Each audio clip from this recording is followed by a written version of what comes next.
Hello friends, this is Amit Sharma. आज की इस वीडियो के अंदर हम करेंगे कंप्यूटर्स के एमसीक्यू मल्टीपल चॉइस क्वेश्चंस को। अभी तक हमने कंप्यूटर फंडामेंटल्स के अंदर कंप्यूटर की history, types, parts, introduction and generations of computer को पढ़ा। तो इस वीडियो के अंदर उन्हीं से रिलेटेड जो क्वेश्चंस बनते हैं वो हम डिस्कस करेंगे। साथ में थोड़ा सा रिवाइज भी हो जाएगा, रिवीजन भी हो जाएगा कि क्या क्या अभी तक हमने पढ़ा है और क्या क्या उनके आंसर्स और किस टाइप के आंसर्स आते हैं। साथ में इसके अंदर मैं वो क्वेश्चंस भी कवर कर रहा हूं जो एक्चुअल में पूछे गए हैं कॉम्पिटिटिव एग्जामिनेशन के। मैक्सिमम क्वेश्चन वही हैं जो कॉम्पिटिटिव एग्जामिनेशन के अंदर पूछे गए हैं, जिसमें एचएसपी एसएससी के हो गए और बाकी जो टेस्ट रहते हैं जिनके अंदर पूछे गए हैं। तो लगभग 30 क्वेश्चन इस वीडियो के अंदर हम डिस्कस करने वाले हैं। तो शुरू करते हैं वीडियो को। और फर्स्ट क्वेश्चन जो है स्क्रीन के ऊपर आपको क्वेश्चन दिख जाएगा। पहला क्वेश्चन क्या है, तो फर्स्ट क्वेश्चन मैं लेके चलता हूं आपका, ठीक है। लगभग हम लेके चलेंगे इसके अंदर एमसीक्यूज के अंदर 30 क्वेश्चंस हम कवर करेंगे। टेस्ट योर नॉलेज, मतलब आपका नॉलेज भी टेस्ट हो जाएगा कि कितना हमने सीखा इसके अंदर, ठीक है। और आपके एग्जाम की प्रेपरेशन भी हो जाएगी, ठीक है। तो पहली चीज के साथ में ना नोट करते रहना, जो भी हम क्वेश्चंस करेंगे उनके आंसर साथ के साथ नोट करते रहना, ठीक है। साथ के साथ जैसे हम क्वेश्चन बोलेंगे तो साथ के साथ अपने उसका आंसर भी करना है साथ में कमेंट बॉक्स के अंदर, जो भी, ठीक है, क्वेश्चंस बनते हैं उसका, ठीक है जी। तो पहला क्वेश्चन बनता है which of the following, option में यहाँ पे ऑप्शन लिखूंगा, क्वेश्चन आपको नीचे डिस्प्ले हो जाएगा, ऑप्शन में आपको यहाँ पे लिखूंगा, ठीक है। तो फर्स्ट क्वेश्चन आपका बनता है which of the following languages was used in first generation computers, ठीक है। तो फर्स्ट जनरेशन कंप्यूटर्स में कौन सी लैंग्वेज, ठीक है जी। फर्स्ट जनरेशन में क्वेश्चन में क्या पूछा जा रहा है, फर्स्ट जनरेशन में लैंग्वेज कौन सी यूज की जाती थी कंप्यूटर्स के अंदर। हमने रिसेंटली जनरेशन ऑफ कंप्यूटर्स को किया है पिछली वीडियो के अंदर, ठीक है। तो जिसको पता है जल्दी लिखो, मैं तब तक ऑप्शंस लिख देता, ठीक है। जिनको बिना ऑप्शंस के पता कि कौन सी लैंग्वेज यूज की थी, ठीक है, तो मैं बिना ऑप्शन लिख देता। पहला ऑप्शन है आपके पास जावा का, पहला ऑप्शन जावा। दूसरा ऑप्शन है सी लैंग्वेज का। थर्ड ऑप्शन है आपके पास मशीन लैंग्वेज का। एंड फोर्थ ऑप्शन है आपके पास ऑल ऑफ अबव, ठीक है। तो ये चार ऑप्शन आपको मिल रहे हैं। क्वेश्चन ये है कि आपके फर्स्ट जनरेशन के अंदर कौन सी लैंग्वेज यूज की गई थी कंप्यूटर्स के लिए, ठीक है। फर्स्ट जनरेशन के अंदर लैंग्वेज कौन सी यूज की, पहला ऑप्शन है आपके पास जावा, सी मशीन लैंग्वेज या फिर सभी, ठीक है। जिसको पता है, आई होप आपने बहुत सारे लिख भी दिया होगा, जिसको पता है वो जल्दी लिखो इसके अंदर कि आपका क्या आंसर रहेगा, ठीक है जी।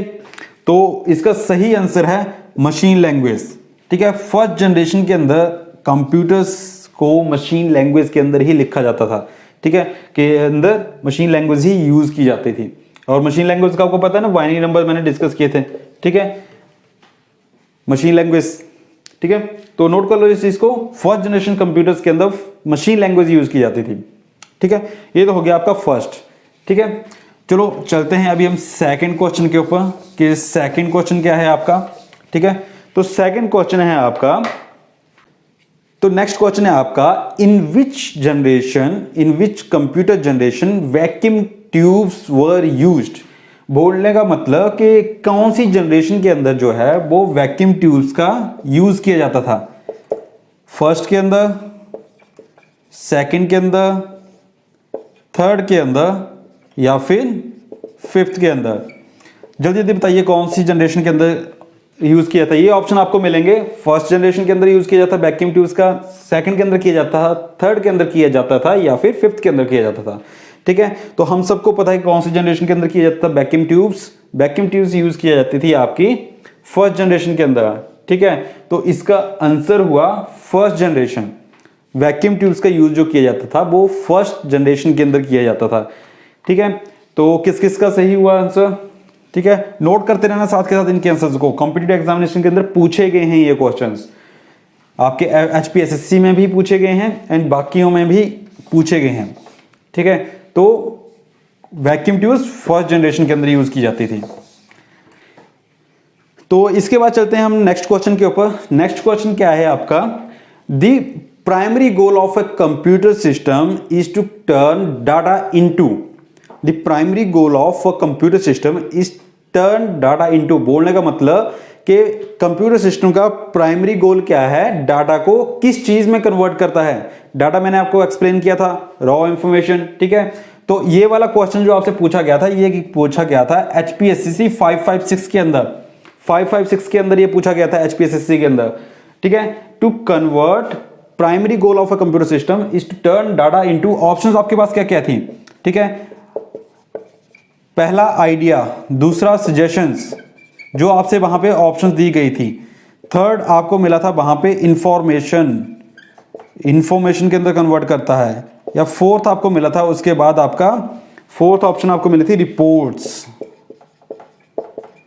ठीक है, रिपोर्ट्स। अब ये चीज हमने फर्स्ट वीडियो के अंदर डिस्कस करी थी कि कंप्यूटर सिस्टम का प्राइमरी गोल क्या है, आइडिया देना है, डाटा को आइडिया में कन्वर्ट करता है, सजेशन में कन्वर्ट करता है, इंफॉर्मेशन में कन्वर्ट करता है, रिपोर्ट्स में कन्वर्ट करता है। किस किसने लिख लिया, जल्दी जल्दी नोट कर लीजिए इस चीज को। तो इसका मेन आंसर है कि डाटा को, कंप्यूटर सिस्टम डाटा को इंफॉर्मेशन में कन्वर्ट करता है। तो सही आंसर हुआ सी इसका। कंप्यूटर सिस्टम का मेन गोल है डाटा को इंफॉर्मेशन में कन्वर्ट करना, डाटा को इंफॉर्मेशन में टर्न करना, कन्वर्ट करना, ठीक है। तो ये आपका इसका सही आंसर रहेगा, नोट कर लीजिए इस चीज को। 556 के अंदर पूछा गया था ये वाला क्वेश्चन आपसे। चलो नेक्स्ट क्वेश्चन के ऊपर चलते हैं। नेक्स्ट क्वेश्चन भी आपका 556 के अंदर पूछा गया था। अब क्वेश्चन क्या था, in which generation of computer did multi programming, multi programming जो है किस जनरेशन के अंदर की गई थी। पहला है आपका सेकंड जनरेशन के अंदर, दूसरा है आपका थर्ड जनरेशन के अंदर, थर्ड ऑप्शन है आपके पास फोर्थ के अंदर, और फोर्थ ऑप्शन है आपका फर्स्ट ऑप्शन के अंदर, फर्स्ट जनरेशन के अंदर, ठीक है। तो कौन सी जनरेशन के अंदर मल्टी प्रोग्रामिंग की गई थी, मल्टी प्रोग्रामिंग जिसके अंदर बहुत सारे लैंग्वेजेस का यूज किया गया था।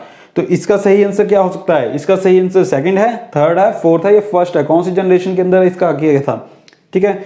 नोट कर लीजिए साथ के साथ, इसका मल्टी प्रोग्रामिंग जो है आपकी फर्स्ट टाइम थर्ड जनरेशन के अंदर की गई थी। थर्ड जनरेशन के कंप्यूटर्स के अंदर मल्टी प्रोग्रामिंग की गई थी first time, not first time, multi programming की गई थी इसके अंदर, स्टार्ट हुई थी मतलब, ठीक है, थर्ड जनरेशन के अंदर। तो नोट कर लीजिए इस चीज को, थर्ड जनरेशन के अंदर मल्टी प्रोग्रामिंग, ठीक है।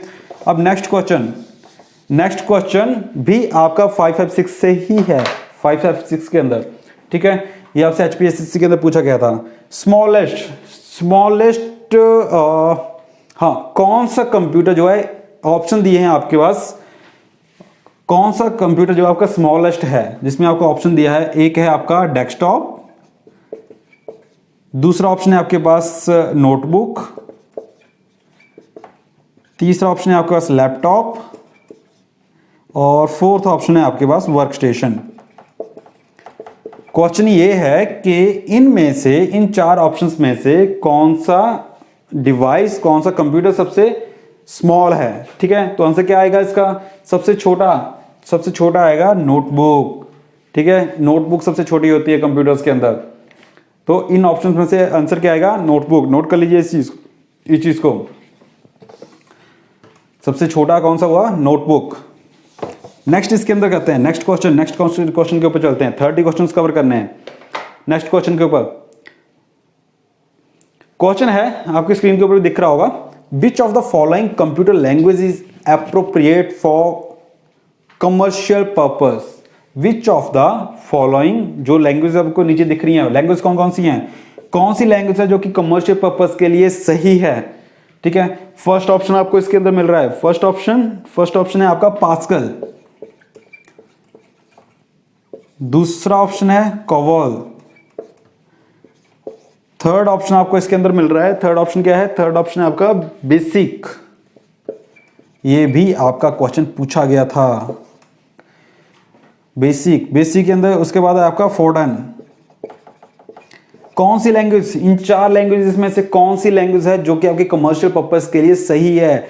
Which of the following, question क्या है, which of the following computer language is appropriate for commercial purpose, ठीक है। सही कौन सी है इसके अंदर, इसके अंदर सबसे सही है क्या आंसर लिखा आपने, कोबोल। इसका सही आंसर होगा कोबोल, ठीक है, क्योंकि कवल जो है बेसिकली बनी ही बिजनेसेस के लिए है और इसका फुल फॉर्म भी होता है, फुल फॉर्म भी पूछ लिया जाता है कई बार, इसका फुल फॉर्म क्या होता है इसका, कॉमन, नोट कर लीजिए इस इसको, कॉमन बिजनेस ओरिएंटेड लैंग्वेज। क्या फुल फॉर्म हुई इसकी, कॉवल की, कॉमन बिजनेस ओरिएंटेड लैंग्वेज। ठीक है, तो क्वेश्चन अगर आपसे ये पूछा जाए कि कौन सी लैंग्वेज जो है कमर्शियल पर्पस के लिए सही है, देन आपका आंसर है कवल। ठीक है, पूछा गया है ये वाला क्वेश्चन आपसे, कौन सी लैंग्वेज है, कवल। चलो नेक्स्ट क्वेश्चन के ऊपर चलते हैं। नेक्स्ट क्वेश्चन क्या है, नेक्स्ट क्वेश्चन है a compiler translates a program written in high level language into, एक कंपाइलर हाई लेवल लैंग्वेज में लिखे हुए प्रोग्राम को कौन सी लैंग्वेज के अंदर कन्वर्ट करता है, कौन सी चीज के अंदर कन्वर्ट करता है। ठीक है, कंपाइलर होता है जो चीजों को कन्वर्ट करता है, ट्रांसलेट करता है। तो पहला है आपका मशीन लैंग्वेज, पहला ऑप्शन है आपका मशीन लैंग्वेज। देखते हैं ये कौन कौन सा सही है, कौन सा सही रहेगा इसके अंदर, मशीन लैंग्वेज। सेकंड है आपका एल्गोरिथम, एल्गोरिथम में कन्वर्ट करता है या फिर मशीन लैंग्वेज के अंदर कन्वर्ट करता है। थर्ड है आपका इसके अंदर डिबग प्रोग्राम, इसके अंदर कन्वर्ट करता है।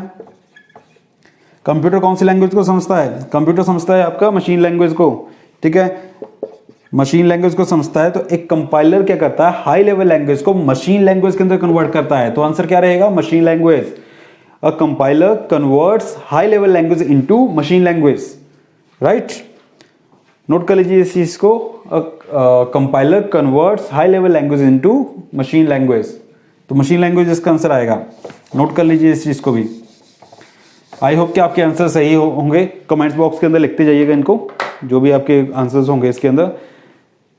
नेक्स्ट बहुत ही ज़रूरी क्वेश्चन जो आपसे पूछा गया है HPSSC के अंदर, और मैंने आपको इसलिए इस टॉपिक को कवर किया था। क्वेश्चन है which of the following device use set of bits to represent the unit of data. में से नीचे आपको ऑप्शंस क्या क्या है। पहला ऑप्शन है आपके पास, पहला ऑप्शन आपको मिलेगा एनियाक, सेकंड ऑप्शन मिलेगा आपको एडवैक, थर्ड ऑप्शन है आपके पास अबाकस, और फोर्थ ऑप्शन है आपके पास, फोर्थ ऑप्शन क्या है, मार्क वन। तो क्वेश्चन क्या है, इनमें से कौन सी डिवाइस के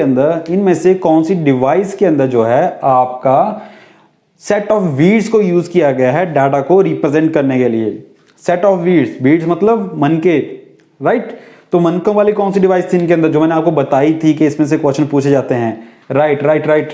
उसका आंसर है अबाकस इसका आंसर होगा। ये क्वेश्चन आपका SPSSC के अंदर पूछा गया है, पोस्ट को 2017-18 में पूछा गया है ये वाला क्वेश्चन। ठीक है, मतलब इनमें से आपको ऑप्शन दिए होंगे, उनमें से पूछा गया है कि कौन सी डिवाइस का सेट ऑफ बीट्स का यूज किया गया है डाटा को रिप्रेजेंट करने के लिए। उसका आंसर है अबाकस। इसी वजह से मैंने अबाकस को ज्यादा डिटेल में आपको बताया था, right.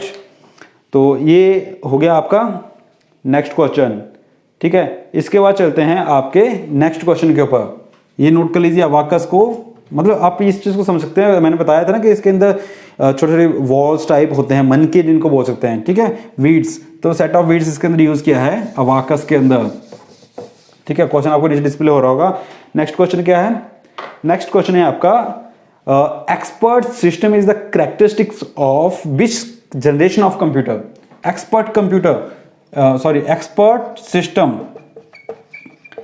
Expert system is the characteristics of which generation of computer. कौन सी जनरेशन है कंप्यूटर की जिसके कंप्यूटर्स को, जिसकी कैरेक्टरिस्टिक्स के अंदर एक्सपर्ट सिस्टम आता है। एक्सपर्ट मतलब बहुत ज्यादा एडवांस्ड।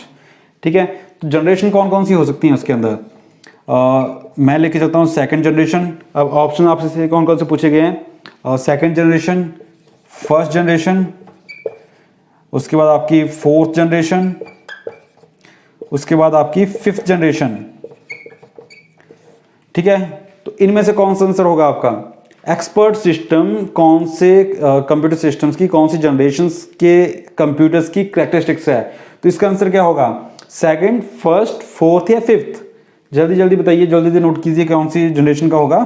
तो इसका आंसर होगा फिफ्थ जनरेशन। क्यों? एक्सपर्ट मतलब बहुत ज़्यादा एडवांस, तो ऑब्वियस सी बात, जो जनरेशन सबसे ज़्यादा एडवांस है एट प्रेजेंट तो वो फिफ्थ ही है, ठीक है। और दूसरा, इसके अंदर एआई का यूज़ भी होना स्टार्ट हो गया है, आर्टिफिशियल इंटेलिजेंस का, तो उसकी वजह से ये बन गया आपका सबसे ज़्यादा एक्सपर्ट, ठीक है। एक्सपर्ट सिस्टम हो गया आपका कौन सी? Fifth generation, right. तो आई होप आपने सही लिख दिया होगा इसका आंसर, ठीक है। तो फिफ्थ जनरेशन रहेगा एक्सपर्ट सिस्टम। नेक्स्ट क्वेश्चन के ऊपर चलते हैं इसके अंदर बाद। अब बोला गया है which of the following are binary numbers. Which of the following is a binary number. जो आपको ऑप्शंस क्या क्या देके रखे हैं? ऑप्शंस आपको देके रखे हैं 36, 10, 45, 2। ये ऑप्शन कुछ भी हो सकते हैं। इनमें से बाइनरी नंबर कौन सा है? बाइनरी नंबर कौन सा है इसमें से? बाइनरी नंबर क्या होता है? बाइनरी नंबर होता है आपका क्या? 0 और 1। तो ये आपका बाइनरी नंबर हुआ है इसके अंदर, ठीक है। सेकंड ऑप्शन 1 और 0, बहुत इजी क्वेश्चन है ये वाला। बाइनरी नंबर क्या हुआ? 36, 10, 42 और 2, ठीक है जी। नेक्स्ट क्वेश्चन के ऊपर चलते हैं। 30 क्वेश्चन हैं, 30 क्वेश्चन कवर करेंगे, बाकी जो बच जाएंगे वो टेस्ट ऑन नॉलेज में मिल जाएंगे आपको। आपके नेक्स्ट वाले लेसन के अंदर क्विज है टेस्ट ऑन नॉलेज, बाकी क्वेश्चन जितने भी हैं वो सारे उसके अंदर आपको मिल जाएंगे। नेक्स्ट क्वेश्चन है who is the father of super computer. यहां पे मैं कंप्यूटर नहीं पूछा, कंप्यूटर के फादर को सबको पता है। कंप्यूटर का फादर कौन है? सबको पता है, चार्ल्स बेबेज, सबको पता है उस चीज का। लेकिन क्वेश्चन ये पूछा गया है who is the father of super computer. Father of super computer. आप किस क्या क्या ऑप्शंस आपको मिलेंगे इसके अंदर, ठीक है। अब यार सुपर कंप्यूटर और इंडिया का भी नहीं पूछा है, सुपर कंप्यूटर का फादर पूछा गया है। इंडिया का तो आपको पता है ना, हमने पढ़ा है उसको, ठीक है। मैं अभी बताऊंगा नहीं, उसका क्वेश्चन भी है, ठीक है, तब तक याद कर लीजिए। तो ऑप्शन है आपके पास मार्टिन कूपर, ठीक है। Second question father of super computer Martin Cooper. Second question है आपके पास लॉर्ड कॉर्टिन। थर्ड ऑप्शन है आपके पास सैमोर क्रे। और फोर्थ ऑप्शन है आपके पास नन, इनमें से कोई नहीं है, ठीक है। तो कौन होगा इसका फादर ऑफ सुपर कंप्यूटर का फादर कौन होगा? नाम से पता लग जाएगा आपको। याद कीजिए सुपर कंप्यूटर्स के अंदर हमने जो है वो एक सुपर कंप्यूटर का नाम लिया था, वो इसके अंदर मेंशन्ड है, ठीक है। बताइए कौन कौन सा रहेगा? यस, वो रहेगा आपका सैमोर क्रे था ना सुपर कंप्यूटर, क्रे किया था हमने इसके अंदर, क्रे XMP करके ऐसे करके सुपर कंप्यूटर था एक, ठीक है। तो क्रे जो है ये पहला सुपर कंप्यूटर था, सैमोर क्रे ने बनाया था और इनकी कंपनी का नाम था क्रे रिसर्च।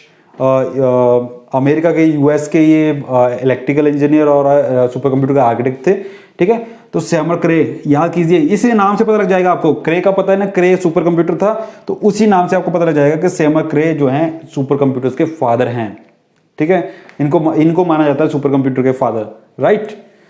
तो ये क्वेश्चन भी हो गया आपका, सुपर कंप्यूटर का फादर कौन है? सैमोर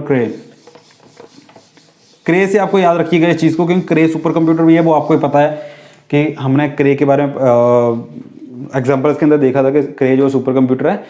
तो नेक्स्ट क्वेश्चन, इसके बाद चलते हैं नेक्स्ट क्वेश्चन के ऊपर। तो नेक्स्ट क्वेश्चन क्या है आपका? विच of the following is not a type of computer on the basis of operations, right. Operations के ऊपर कौन सा कंप्यूटर है जो कंप्यूटर का टाइप नहीं है on the basis of operations या टेक्नोलॉजी, ठीक है। हाँ, ऑपरेशंस के हिसाब से, ठीक है। तो फर्स्ट ऑप्शन आपको मिल रही है इसके अंदर। हमने 3 टाइप के पढ़े थे ना टाइप्स ऑफ कंप्यूटर के अंदर, एक पढ़ा था साइज के अकॉर्डिंग, एक पढ़ा था ऑपरेशन टेक्नोलॉजी के अकॉर्डिंग और एक पढ़ा था पर्पस के अकॉर्डिंग, ठीक है। तो उनमें से कौन सा ऑप्शन है, उनमें से कौन सा ऑप्शन है जो कि ऑपरेशन के अकॉर्डिंग कंप्यूटर के टाइप्स के अंदर नहीं आता है? तो इसके अंदर कितने थे आपके, टेक्नोलॉजी या फिर ऑपरेशंस बोल लो, कितने थे, 3 टाइप के थे। यहाँ पे 4 ऑप्शंस देख रखे हैं, इनमें से एक है जो कि ऑपरेशंस टाइप के अंदर नहीं आता है, ठीक है। तो ये 3 जो हैं वो तो आते हैं, ठीक है। तो बचा कौन, रिमोट, ठीक है। तो ये चीज़ आपको पता है ना, हमने 3 टाइप के पढ़े थे, साइज के अकॉर्डिंग हमने सारे डिटेल में पढ़ लिए थे, ये आपके ऑपरेशंस के अकॉर्डिंग रहेंगे और फिर पर्पस के अकॉर्डिंग 2 टाइप के रहते हैं, तो 3 ये रहेंगे। तो आपका रिमोट इसका आंसर होगा कि रिमोट जो है वो ऑपरेशंस के अंदर नहीं आता, ये आपका सही आंसर होगा इसके अंदर, राइट। तो आई होप कि आपको पता होगा इसका भी। नेक्स्ट क्वेश्चन के ऊपर चलते हैं जल्दी जल्दी। नेक्स्ट क्वेश्चन क्या है, नेक्स्ट क्वेश्चन है आपका which are used for solving complex applications such as weather forecasting। आपको ऑप्शन दिए गए हैं कंप्यूटर्स के और पूछा गया है कि इनमें से कौन से कंप्यूटर सिस्टम्स हैं जो कि कॉम्प्लेक्स कैलकुलेशंस को सॉल्व करने के लिए यूज किए जाते हैं, right. For example weather forecasting, ठीक है। मतलब आपका वेदर का जो फोरकास्ट रहता है, वेदर का जो भविष्यवाणी रहती है, उसको उनकी कैलकुलेशन चेक करने के लिए, सॉल्व करने के लिए कौन से कंप्यूटर्स। तो फर्स्ट है आपका इसके अंदर सुपर कंप्यूटर्स। अब ये चीज़ तो पता होनी चाहिए सभी को, ठीक है, बहुत सिंपल क्वेश्चन है। सुपर कंप्यूटर, दूसरा पब्लिक कंप्यूटर या पर्सनल कंप्यूटर्स ले लो इनको, थर्ड आपका मेन फ्रेम कंप्यूटर्स, और फोर्थ ऑप्शन है आपके पास, फोर्थ ऑप्शन क्या है, फोर्थ ऑप्शन है आपके पास hybrid computers.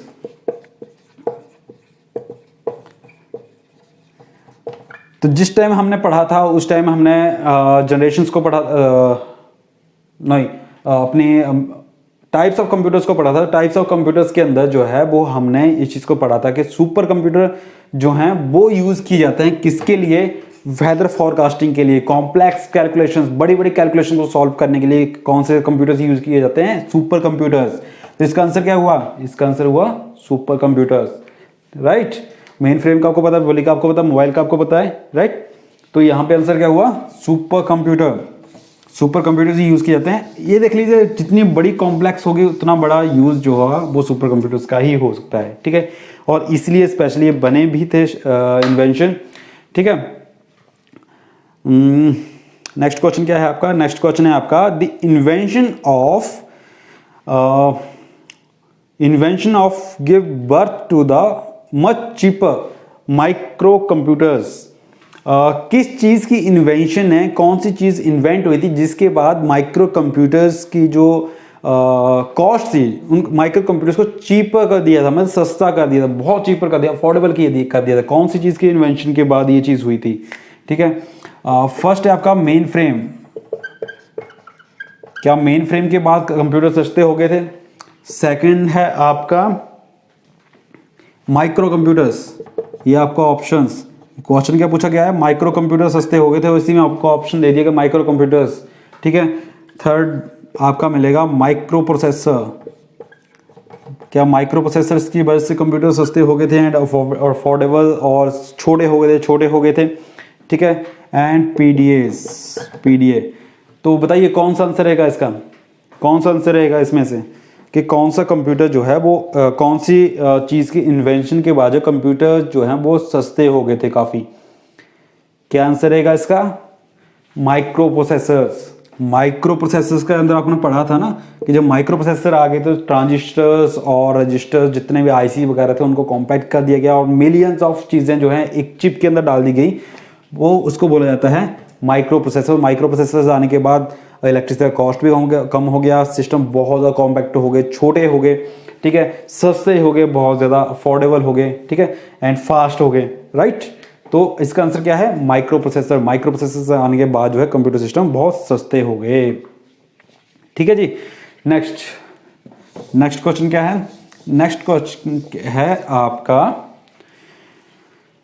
Computers can operate on batteries hence are very popular with travelling या ट्रैवलर्स, ठीक है।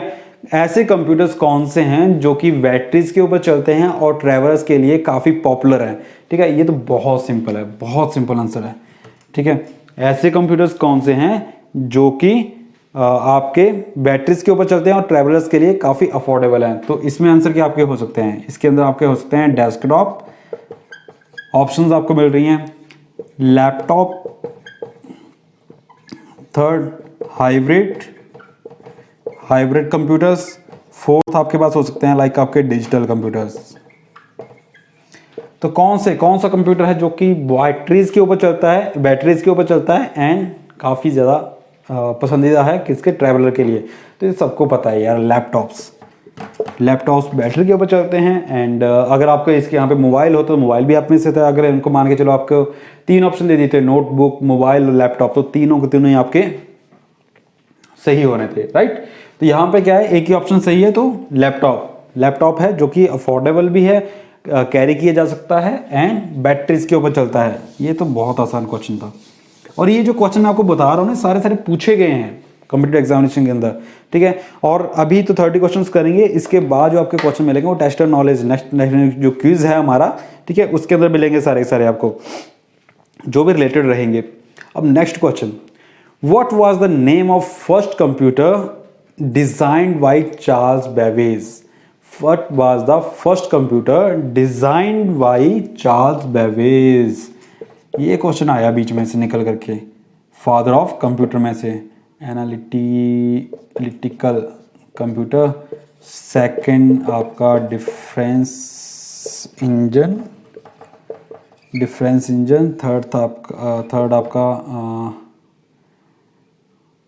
थर्ड क्या है, थर्ड ऑप्शन आपका क्लॉसेस, और फोर्थ ऑप्शन आपको मिलता है इसके अंदर एनियाक। तो फादर ऑफ कंप्यूटर के अंदर हमने पढ़ा था कि चार्ल्स बेबेज को फादर ऑफ कंप्यूटर क्यों बोला जाता है। उसी में से क्वेश्चन पूछा गया है कि इनमें से कौन सा कंप्यूटर था जिसको डिजाइन किया था किसने, चार्ल्स बेबेज ने। तो आंसर क्या था आपका, पहला। ठीक है, तो आंसर ये आता है कि एनालिटिकल और डिफरेंस इंजन दोनों चार्ल्स बेबेज ने किए थे, बट यहाँ पे ऑप्शन नहीं है दोनों को चूज करना है, तो आप कौन सा करोगे, डिफरेंस इंजन उन्होंने पहले किया था। पहला उनका डिफरेंस इंजन था, उसके बाद उन्होंने किया था एनालिटिकल इंजन, राइट। ये चीजें हमने पढ़ी हुई हैं, फर्स्ट था डिफरेंस इंजन, सेकंड था एनालिटिकल इंजन, और क्लॉसेस और एनियाक तो बाद में आए हैं। तो चार्ल्स बेबेज का पूछा गया है, तो डिफरेंस इंजन इसका आंसर रहेगा, डिफरेंस इंजन। ठीक है, ये चीज हमने पढ़ी थी कौन सी, हिस्ट्री के अंदर पढ़ी थी कि उसके अंदर difference engine, analytical engine Charles Babbage ने डिजाइन किए थे।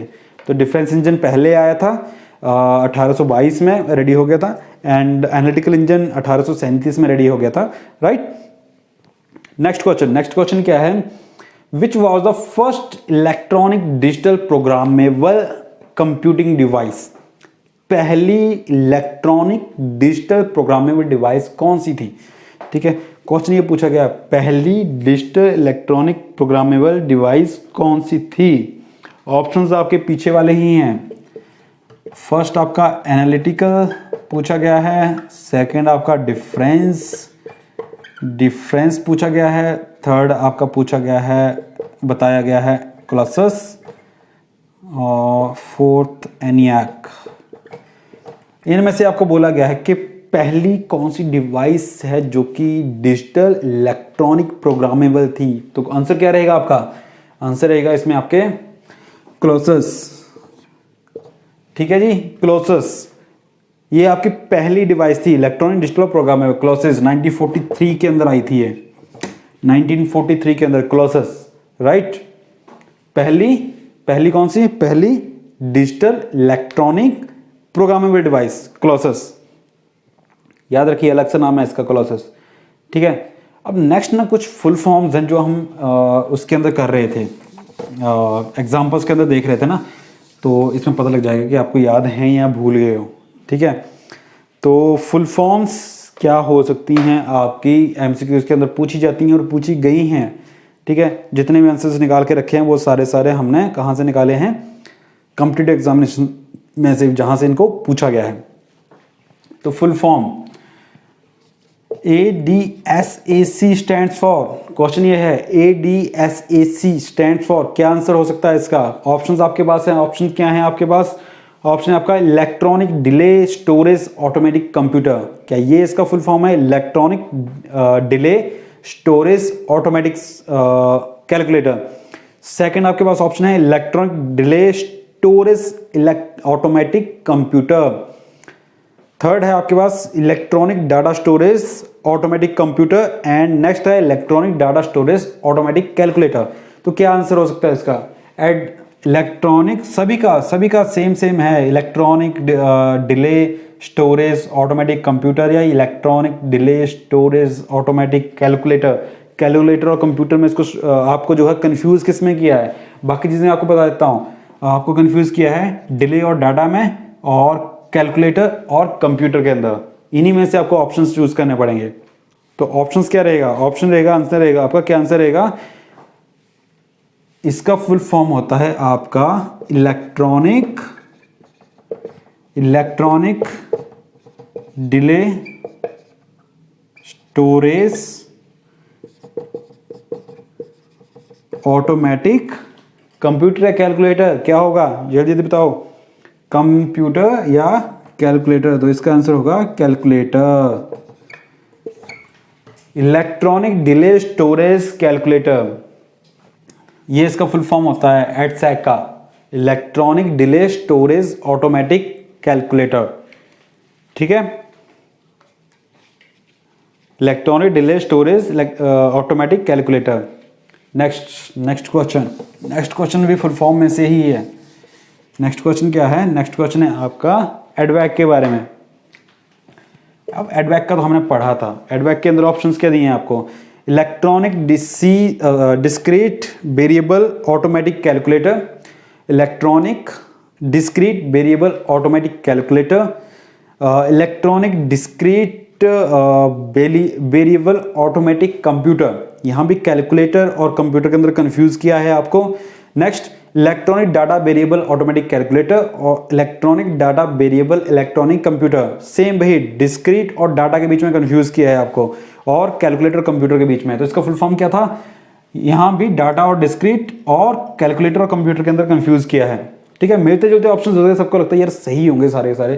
ठीक है, तो इसका रहेगा आपका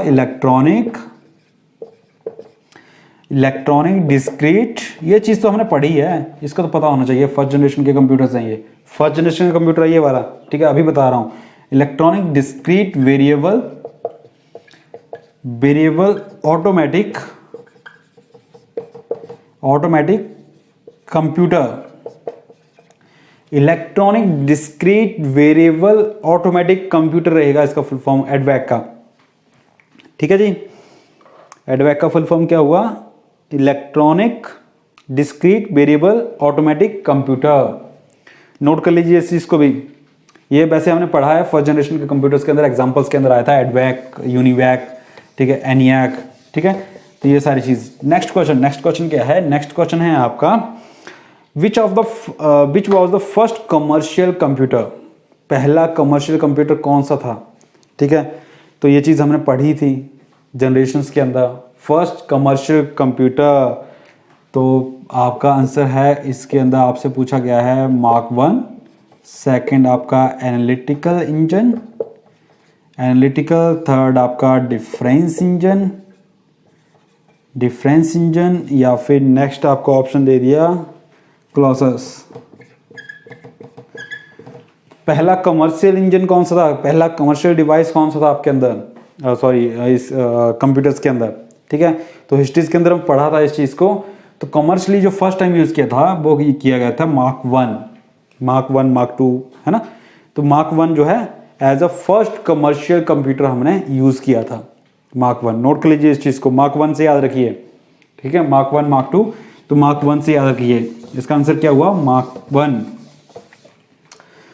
ठीक है, मार्क 1। नेक्स्ट हुआ, नेक्स्ट फिर से फुल फॉर्म आ गया आपका। फुल फॉर्म क्या है? यूनिएक।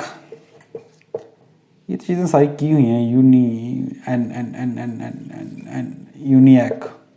ठीक है, यूनिएक, UNIAC। इसका फुल फॉर्म क्या होता है? Universal universal automatic calculator, यूनिएक।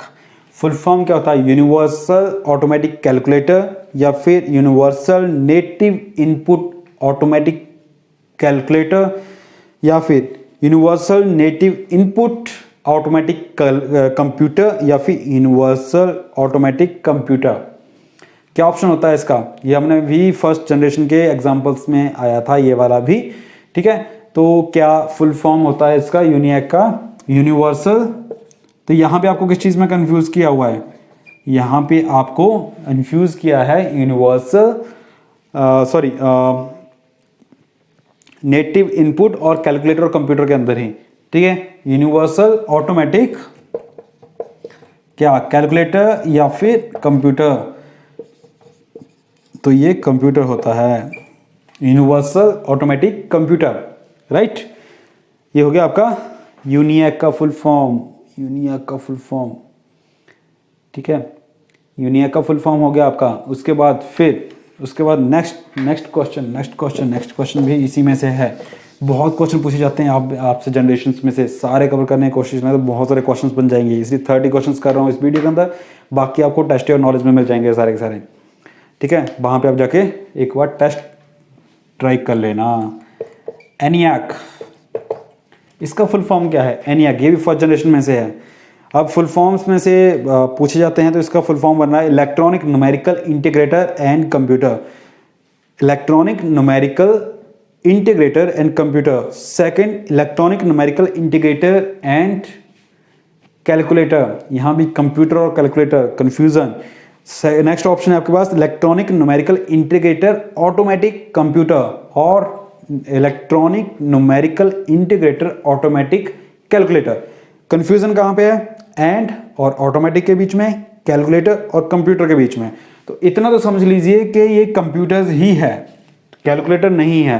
तो कंप्यूटर वाला कंफ्यूजन खत्म। और ऑटोमेटिक है या एंड है यहाँ पे? तो यहाँ पे आपका है एंड। तो ये बनती है फुल फॉर्म आपकी इलेक्ट्रॉनिक न्यूमेरिकल इंटीग्रेटर। ये भी फर्स्ट जनरेशन का कंप्यूटर है। पूछ लिया जाता है कि ये कंप्यूटर कौन सी ग्रेटर एंड कंप्यूटर, ये पूछ लिया जाता है कि ये कंप्यूटर कौन सी जनरेशन का है, ठीक है। एनी कौन सी जनरेशन का कंप्यूटर है या फर्स्ट जनरेशन के कंप्यूटर का एग्जांपल। तो नीचे आपको एग्जांपल दिए होंगे, उनमें से आपको चूज करना है कि आपको पहचान होनी चाहिए कौन कौन से, याद रखिएगा इस चीज़ को। ENIAC, electronic numerical integrator and computer. Computer है तो कंप्यूटर, ठीक है जी। Next question confusing. Next question है आपका, अब नेक्स्ट क्वेश्चन क्या है? नेक्स्ट क्वेश्चन के ऊपर चलते हैं। नेक्स्ट क्वेश्चन है आपका, ये भी आपसे पूछा गया था, हमने पहले ही वैसे इस चीज को कर लिया। क्वेश्चन है आपका which electronic components are used in first generation computer. पहली जनरेशन जो थी कंप्यूटर्स की, उनके अंदर इलेक्ट्रॉनिक कंपोनेंट कौन सा यूज किया गया था? क्या उनके अंदर ट्रांजिस्टर्स यूज किए गए थे? ऑप्शन आपको ये मिल रही हैं, ट्रांजिस्टर्स। दूसरा आपको मिल रहा है आईसी। थर्ड आपको मिल रहा है इसके अंदर वैक्यूम ट्यूब्स। हाँ, इस चीज का सबको पता होगा क्या आंसर होगा। And VLSI micro processor. तो कौन सा फर्स्ट जनरेशन के अंदर? सबको पता है यार, इसके अंदर वैक्यूम ट्यूब्स को का यूज किया गया था फर्स्ट जनरेशन के अंदर, right. Vacuum tubes first generation के अंदर इसका यूज किया था। अब सेम क्वेश्चन, इस क्वेश्चन में इसको साफ नहीं करता, सेम क्वेश्चन सेकंड जनरेशन के लिए पूछा जा सकता है आपसे। सेकंड जनरेशन के अंदर कौन से कंप्यूटर्स जो हैं यूज किए, कौन से इलेक्ट्रॉनिक कंपोनेंट यूज किया गया था सेकंड जनरेशन के अंदर? क्या आंसर होगा उसका? सेकंड के अंदर, फर्स्ट में तो वैक्यूम ट्यूब्स हो गई, तो ये तो बाहर निकल गया, ठीक है। बचा VLSI, IC एंड ट्रांजिस्टर्स, ठीक है। तो क्या था? राइट, जो आप बोल रहे हो राइट, ट्रांजिस्टर्स। सेकंड जनरेशन के अंदर ट्रांजिस्टर्स यूज किए गए थे, और थर्ड के अंदर IC, फोर्थ के अंदर VLSI। तो फर्स्ट के अंदर क्या किया गया था? सॉरी, सेकंड के अंदर ट्रांजिस्टर्स यूज किए थे एज ए इलेक्ट्रॉनिक कंपोनेंट। तो ये क्वेश्चन भी आपका हो गया। अब नेक्स्ट क्वेश्चन बहुत सिंपल है, अभी हमने सॉल्व किया इसको। एनियाक कौन सी जनरेशन से बिलोंग करता है? ENIAC, अभी हमने पीछे सॉल्व किया इसको। Universal numerical integrator and computer, कौन सी जनरेशन किसे बिलोंग करता है? ऑप्शंस आपको मिल रहे हैं फर्स्ट, सेकंड, थर्ड या फोर्थ। फर्स्ट जनरेशन से करता है, सेकंड से करता है, थर्ड से करता है या फिर फोर्थ से करता है? कौन सी जनरेशन से करता है ये करता है आपका ENIAC फर्स्ट जनरेशन से है, फर्स्ट जनरेशन से करता है ENIAC। अभी पीछे कर सॉल्व करके हटाया इसको हम, ठीक है। अभी नेक्स्ट क्वेश्चन आपको मिलेगा यहाँ पे। नेक्स्ट क्वेश्चन क्या है? नेक्स्ट क्वेश्चन आपको यहाँ पे मिलेगा। नेक्स्ट क्वेश्चन है VLSI का फुल फॉर्म। पिछले क्वेश्चन में के अंदर हमने VLSI लिखा था, ठीक है। इसका VLSI कौन सी जनरेशन के अंदर यूज की गई थी? फोर्थ के अंदर। एंड इसका फुल फॉर्म क्या है? ये क्वेश्चन आपसे पूछा जा सकता है, VLSI का फुल फॉर्म क्या है? तो VLSI का फुल फॉर्म क्या हो सकता है? VLSI का फुल फॉर्म? आपको ऑप्शंस मिलते हैं यहाँ पे। वेरी लार्ज स्टोरेज इंफॉर्मेशन, पहला वेरी लार्ज स्टोरेज इंफॉर्मेशन, दूसरा वेरी लार्ज स्केल इंटीग्रेशन। पहला वेरी लार्ज स्टोरेज इंटीग्रेशन, दूसरा very large storage integrator, third आपको ऑप्शन मिला वेरी लार्ज स्केल इंटीग्रेशन और very large scale integrator. Confuse कहां पे किया है? आपको किया है स्टोरेज और स्केल के अंदर, इंटीग्रेशन और इंटीग्रेटर के अंदर। स्टोरेज और किया है स्केल के अंदर, और इंटीग्रेटर और इंटीग्रेशन के अंदर आपको क्या किया है? कंफ्यूज। तो फुल फॉर्म सबको पता है, मैंने जब इसको करवाया था उस टाइम में मैंने फुल फॉर्म आपको लिखवाई थी। तो क्या फुल फॉर्म थी इसकी? इसकी फुल फॉर्म थी वेरी लार्ज स्केल। तो स्टोरेज वाला कंसेप्ट तो निकल गया, स्केल। अब इंटीग्रेशन है या इंटीग्रेटर है, ठीक है। तो मैंने इस किया था, ये एक तरीके से आईसी ही थे, तो ये बना था आपका इंटीग्रेशन, ठीक है जी।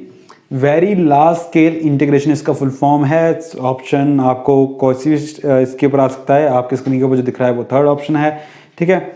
तो वेरी लार्ज स्केल इंटीग्रेशन इसका आंसर रहेगा। नेक्स्ट क्वेश्चन क्या है इसके बाद?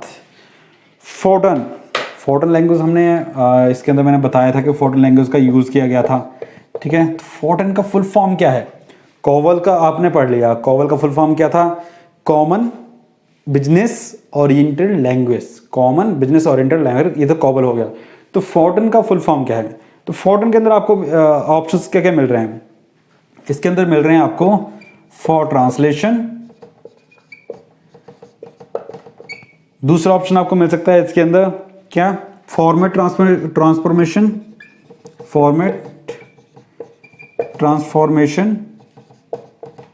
थर्ड ऑप्शन आपको मिल जाएगा इसके अंदर फोक ट्रांसफॉर्मेशन,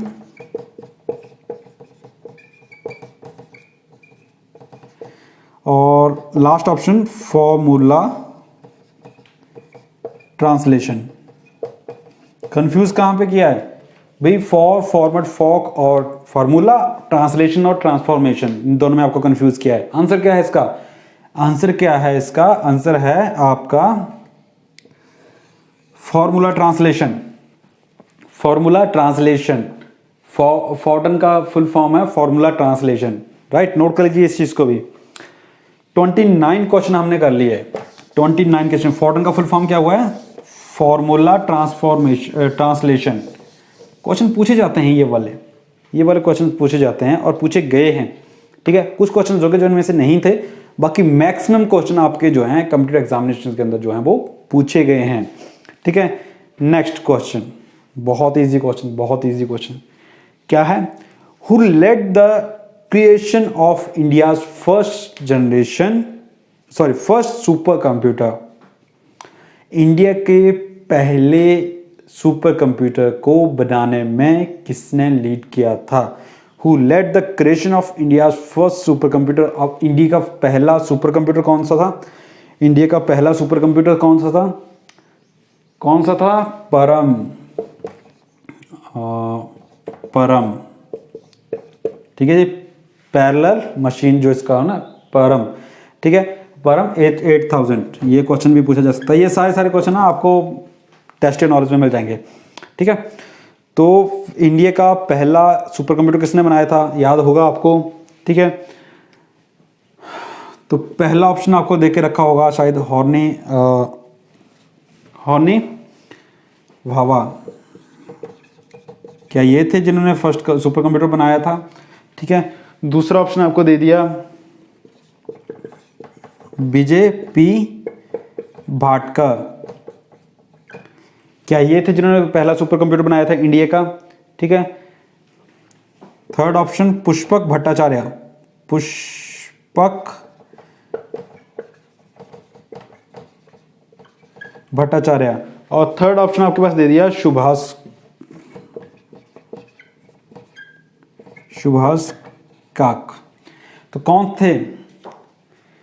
पहला जिन्होंने सुपर कंप्यूटर बनाया था वो थे विजय पांडुरंगा भाटकर, विजय पांडुरंगा भाटकर। तो ये आंसर रहेगा आपका। याद रखिए इन चीज़ों को, छोटी छोटी चीज़ें पूछी जाती हैं आपसे। इन्होंने बनाया था, कौन सी ऑर्गेनाइजेशन थी जिन्होंने बनाया था, जिनके अंदर जिनको ये लीड कर रहे थे? ठीक है, तो वो था आपका सीडैक। सीडैक ने बनाया था। कहाँ था सीडैक? पुणे में। ठीक है। सीडैक का full form centre for developing advance computing, centre for developing advance computing. Vijay P Bhatkar ने बनाया था इसको। ठीक है। तो ये थे आपके कौन? फर्स्ट कंप्यूटर को लीड करने वाले, जिन्होंने फर्स्ट कंप्यूटर को इन्वेंट किया था। तो ये किए हमने कितने? 30 क्वेश्चंस आज की वीडियो में। एमसी क्वेश्चन का बहुत सारे क्वेश्चन इनमें से पूछे गए हैं। जहाँ जहाँ पूछे गए मैंने बता भी दिया कि यहाँ पे ये क्वेश्चन पूछा गया है। ठीक है। क्या क्या इसके आंसर्स हैं, आई होप आपने नोट कर लिए होंगे और आपको रिमाइंड भी हो गया होगा कि पीछे हमने क्या क्या पढ़ा। ठीक है। तो नेक्स्ट क्वेश्चंस को चेक करने के लिए आप हमारे टेस्ट और क्यूज के ऊपर जाते रहिए, वहाँ पे आप क्यूजेस को अटेम्प्ट करते रहिएगा। ठीक है। आपको और क्वेश्चंस मिल जाया करेंगे जो आपसे कॉम्पिटिटिव एग्जामिनेशन के अंदर पूछे जाते हैं। एंड मैं मिलता हूँ आप लोगों के साथ नेक्स्ट वीडियो के अंदर एक नई टॉपिक के साथ। Till then, thank you.